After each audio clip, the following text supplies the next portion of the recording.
Alrighty, so we're here up in Moultonborough. This is the dead end part of the street, and this is the neighbor's place. I think that was a mobile home that they converted over, but you can see they've got a big two-car garage there as well, and that must be the property line. That right there is, I guess, what you'd consider the main house. And as we scroll and walk up this way, we'll see the guest cottage and the one-car garage. That's the way that I came down. Dirt private road. Old Ranger. So there's the one car. The guest cottage right beside it. We'll head on in here and have a look at everything.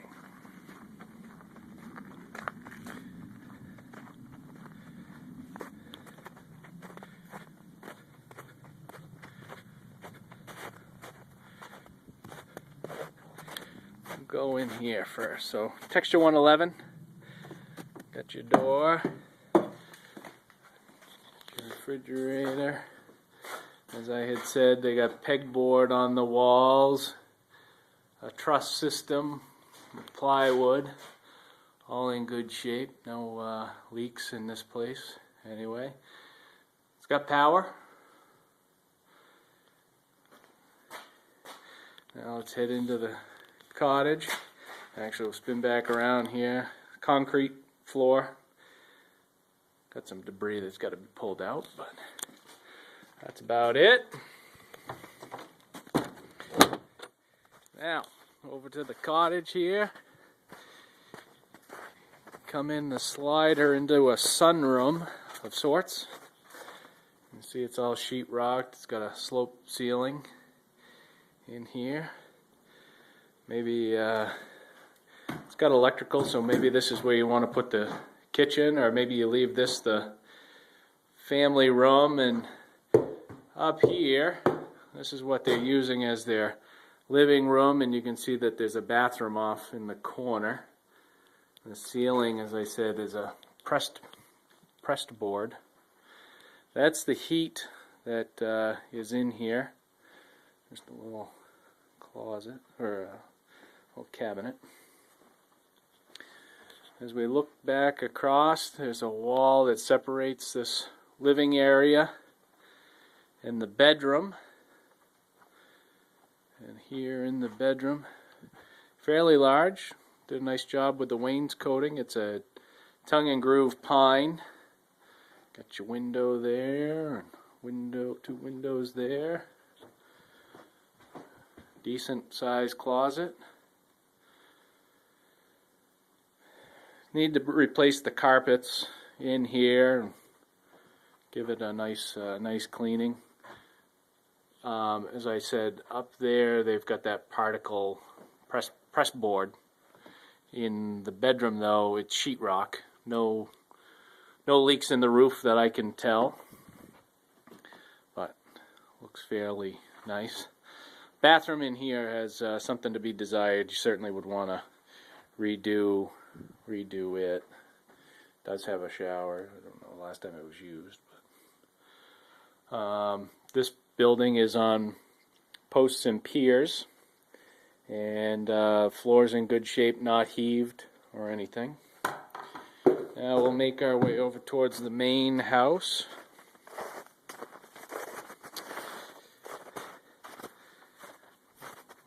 A little well house, and you can see it's a shed. I was able to get inside, and it is basically well, it's a finished shed. It's got flooring in there, and it's got sheetrock on the walls and ceiling and so forth. Here's the main house. Maybe we'll look on the outside first. This is the deck. It's sloped back into the house, so want to tear that off, and whether you put a new one on or leave it off is your call, I suppose. Around the back side, the heat in there is forced hot air with oil. This little shed right here off the back has the expansion tank for the well water, and it's got that oil tank there. I'd probably pull that oil tank out of there and convert over to either all electric or propane or whatever the heck you want. A chimney up through the middle, and the roof's covered in snow, but you can't see it, but the shingles are nearing the end of their functional life. So windows probably haven't been replaced in quite some time either. Probably need to get under there in the summertime and just have a look at the posts and piers and maybe correct a couple if you had to, but we'll head on in.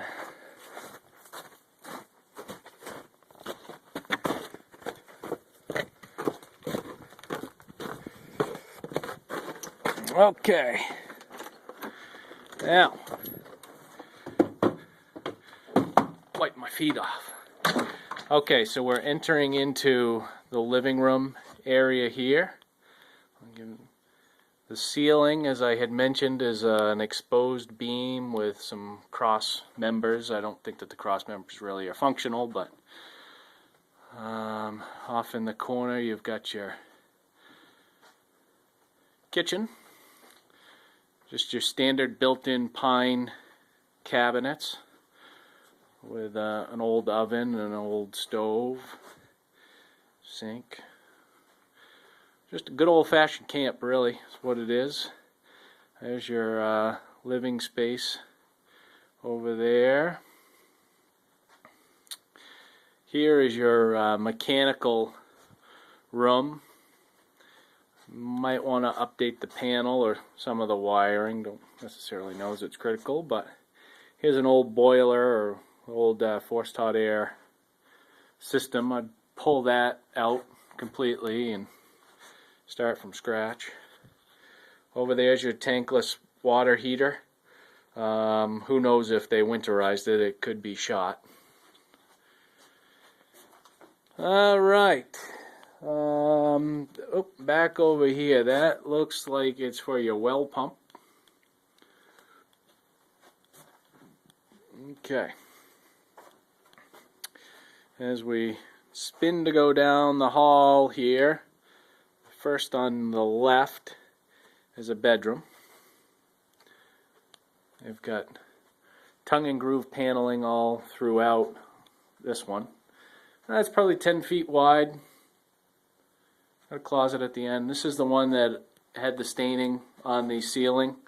It wasn't wet, but I would imagine that once the snow starts to melt, it will become wet. Across the hall is the other bedroom, and they've got 3 beds kind of lined up. About the same size, maybe a little bit wider, 10 and a half feet, 11 feet wide. You can enter in the bathroom that way. We're not going to. We're going to back up, get back into the hall here. And this is also the bathroom. So it's got an old linoleum there, and as I had said, a dated vanity and a dated easy for me to say, tub and shower.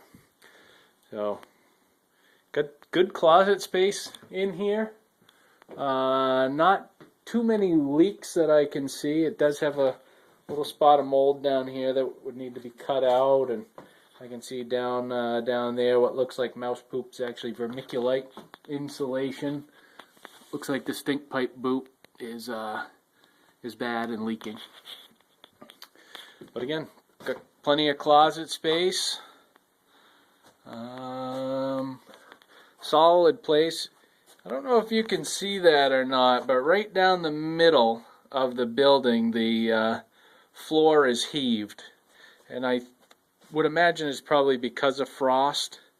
But as I look at these beams that go from one side to the other, there's no deflection in those at all. So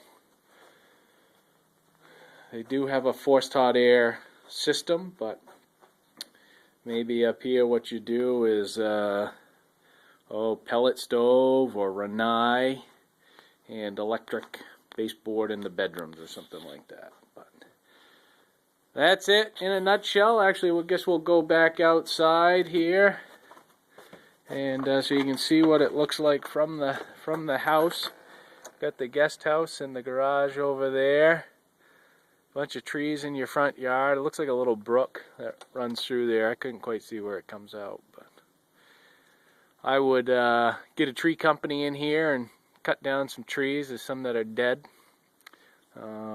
Brighten it up a little bit. There's no cable. There is a phone line and there is electric.